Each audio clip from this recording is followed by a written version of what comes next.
क्या आपने कभी सोचा है कि हमारी 21वीं सदी की दुनिया असल में चलती किस चीज से है? इसका जवाब हमारी जेबों में, हमारे डेस्क पर और हमारी कलाई पर छिपा है। बैटरीज। इन्होंने चुपचाप हमारी डेली लाइफ के फैब्रिक में खुद को इस तरह बुन लिया है कि हम इन्हें नोटिस भी नहीं करते। ये हमारी मॉडर्न लाइफस्टाइल की अदृश्य नींव हैं। वे हमारी मॉडर्न दुनिया को पावर देने वाले इनविजिबल इंजन्स हैं, इतने छोटे और हल्के कि हम अक्सर उनके अस्तित्व को ही भूल जाते हैं, फिर भी इतने शक्तिशाली कि वे हमारे सबसे जरूरी कामों को अंजाम देते हैं।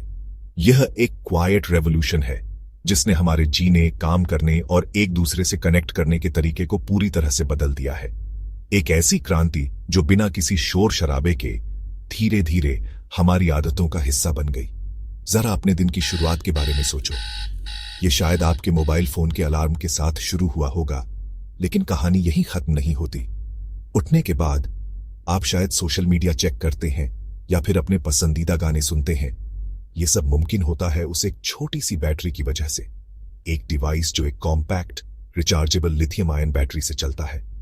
यही टेक्नोलॉजी आज हमारे अनगिनत पोर्टेबल डिवाइसेस की जान है।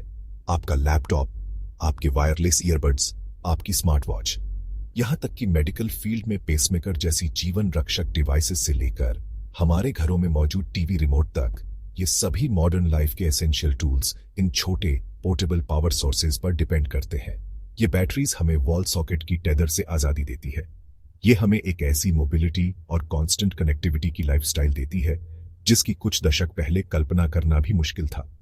हम उन्हें इतना हल्के में लेते हैं कि उनकी अहमियत का एहसास तभी होता है जब फोन पर लो बैटरी का लाल निशान चमकता है। उस एक पल में दुनिया से कट जाने का डर हमें घेर लेता है। ये एक छोटा सा रिमाइंडर है कि इन बैटरीज के बिना हमारी कनेक्टेड लाइफ सचमुच रुक जाएगी। लेकिन यह निर्भरता अब हमारे पर्सनल गैजेट्स से कहीं आगे निकल चुकी है। भारत और दुनिया भर में हो रहे बड़े बदलावों को देखिए। हम एक क्लीन एनर्जी ट्रांजिशन के मुहाने पर खड़े हैं, फॉसिल फ्यूल से दूर हटने का एक ऐतिहासिक कदम। और इस बदलाव के केंद्र में भी वही बैटरी है। जो टेक्नोलॉजी आपके फोन को चलाती है, वही अब हमारी कारों, हमारे घरों और हमारे पावर ग्रिड्स को चलाने की क्षमता रखती है। यह सिर्फ एक एनर्जी सोर्स नहीं, बल्कि एक क्लीनर, ग्रीनर कल की उम्मीद है। हमारे स्मार्टफोन से लेकर लैपटॉप और अब हमारी सड़ीकों पर दौड़ दौड़ती गाड़ियों तक हर जगह बैटरी मौजूद है। बैटरी टेक्नोलॉजी की इस बेमिसाल कामयाबी ने अनजाने में एक बहुत बड़ा चैलेंज खड़ा कर दिया है। इलेक्ट्रॉनिक वेस्ट यानी ई वेस्ट का एक ऐसा तूफान जो तेजी से बियारा चल रहा है। हर वो बैटरी, चाहे वो कितनी भी एडवांस क्यों ना हो, उसकी एक तय उम्र होती है। एक दिन वो आखिर में खराब हो ही जाएगी। और जिस रफ्तार से हम नए डिवाइस अपना रहे हैं, उसी रफ्तार से हम हर साल करोड़ों डेड बैटरीज बना रहे हैं।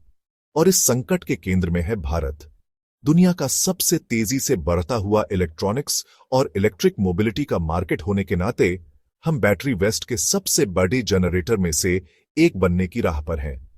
इस्तेमाल की गई बैटरीज का यह पहाड़ा हमारे घरों के दराजों में, ऑफिस के स्टोर रूम में और शहरों के इनफॉर्मल स्क्रैप यार्ड्स में चुपचाप बाराच रहा है।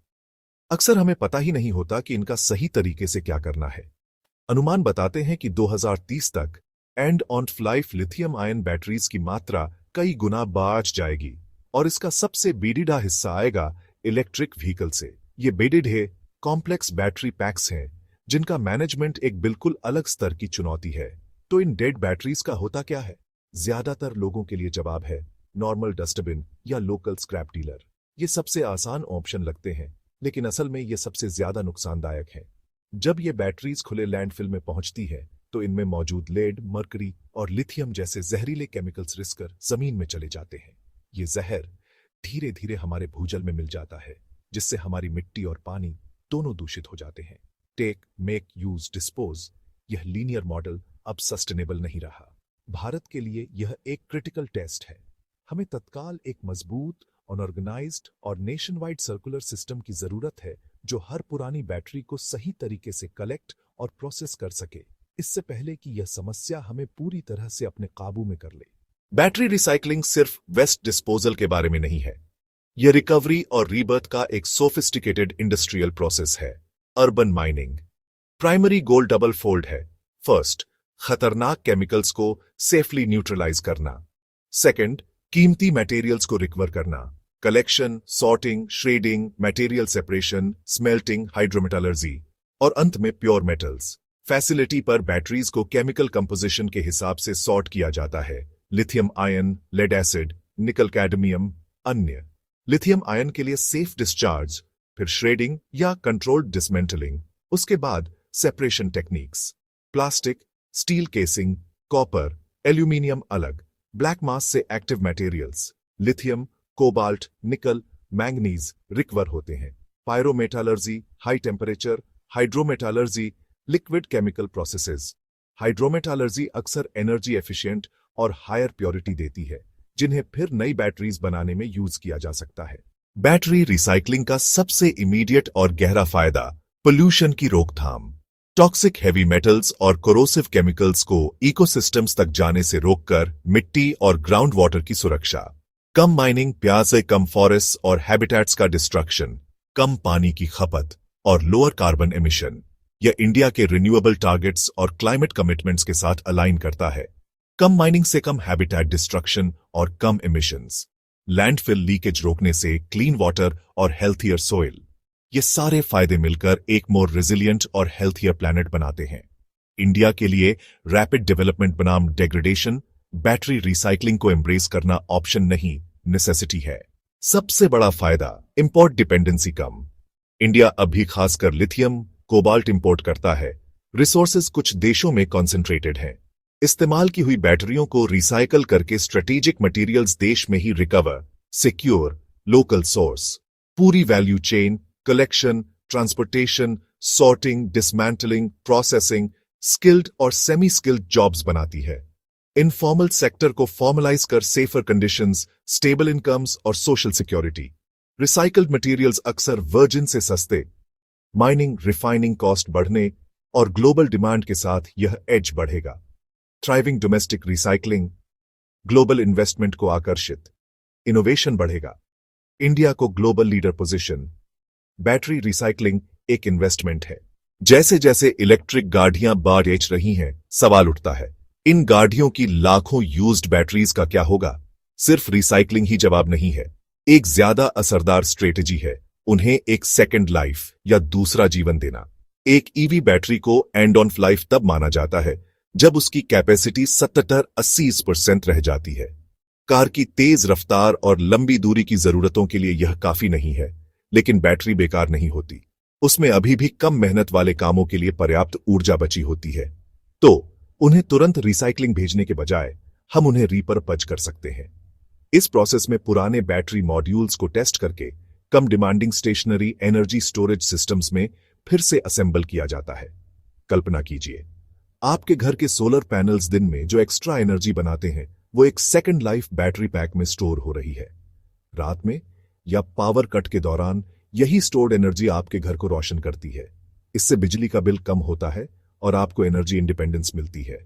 बड़े पैमाने पर यह बैटरीज दूर दराज के टेलीकॉम टावर्स को पावर दे सकती है, हॉस्पिटल्स में भरोसेमंद बैकअप बन सकती है और कम्युनिटी सेंटर्स को रोशन कर सकती है। यह महंगे डीजल जनरेटर का एक साफ और सस्ता विकल्प है। यह सर्कुलर इकोनॉमी का बेहतरीन उदाहरण है। कार में 10 साल चलने के बाद बैटरी स्टेशनरी स्टोरेज में अतिरिक्त 5-10 साल काम कर सकती है।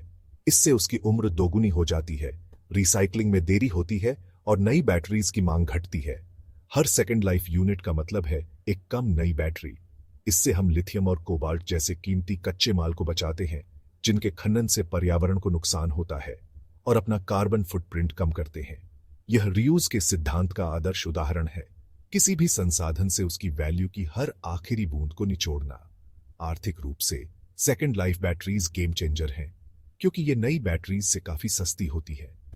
भारत के ग्रामीण इलाकों के लिए इसका मतलब है साफ और भरोसेमंद बिजली। यह सिर्फ लाइट्स और पंखे नहीं, बल्कि छोटे व्यवसायों, बच्चों की शिक्षा और बेहतर आजीविका के अवसर भी अनलॉक करता है। Second life batteries life span बढ़ाती है। कम बैटरियां प्रोड्यूस, वेस्ट जनरेशन में देरी और नई माइनिंग की डिमांड कम। Community level sustainability, local energy resilience. Reuse से सर्कुलर इकोनॉमी और भी मजबूत, रिसोर्सेज को अधिक समय तक उपयोग में रखना। आखिरकार सेकंड लाइफ के एनवायरमेंटल फायदे, कम एक्सट्रैक्शन, कम पोल्यूशन, एक हेल्थियर प्लैनेट में योगदान। अफोर्डेबल स्टोरेज, रूरल इलेक्ट्रिफिकेशन के लिए transformative, low cost backup, telecom towers और दुकानों के लिए।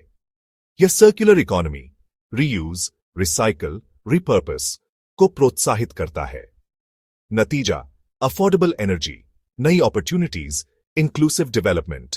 एडिक्वेट इंफ्रास्ट्रक्चर की कमी, कलेक्शन फ्रैगमेंटेड और लार्जली इनफॉर्मल, सर्टिफाइड रिसाइकलर्स तक चैनल करना मुश्किल। Informal dominance methods crude, inefficient, hazardous. High value लाई को रिकवर करने की टेक नहीं। 2022 के नियम पॉजिटिव ईपीआर, बट वास्ट देश में इंप्लीमेंटेशन इन्फोर्समेंट चुनौती। मॉनिटरिंग और स्टैंडर्ड्स जरूरी। पब्लिक अवेयरनेस की कमी, लोगों को सही डिस्पोजल क्यों और कहां बताने के लिए सस्टेन्ड कैंपेन चाहिए। भारत के लिए आगे का रास्ता क्लियर, रिसाइकलिंग और सेकंड लाइफ एप्लीकेशन। यह हमारी इकोनॉमिक सिक्योरिटी, पब्लिक हेल्थ और सस्टेनेबल डेवलपमेंट है। Government, policy, enforcement, infrastructure incentives, industry, EPR, design for recycling, collection और रिवर्स लॉजिस्टिक्स। सिटीजन्स, ट्रैश में न फेंकें, ड्रॉप ओनफ पॉइंट्स का उपयोग और अवेयरनेस बढ़ाएं। हमारे शहरों का फ्यूचर और हमारी इकोनॉमी की स्ट्रेंथ आज की चॉइसेस पर डिपेंड करती है। आइए अपनी बैटरीज को रिसाइकल करें, उन्हें लाइफ का दूसरा मौका दें और साथ मिलकर एक सचमुच सस्टेनेबल फ्यूचर बनाएं। अगर आपको वीडियो पसंद आया तो लाइक, शेयर और सब्सक्राइब करें और अगला टॉपिक कमेंट में बताएं।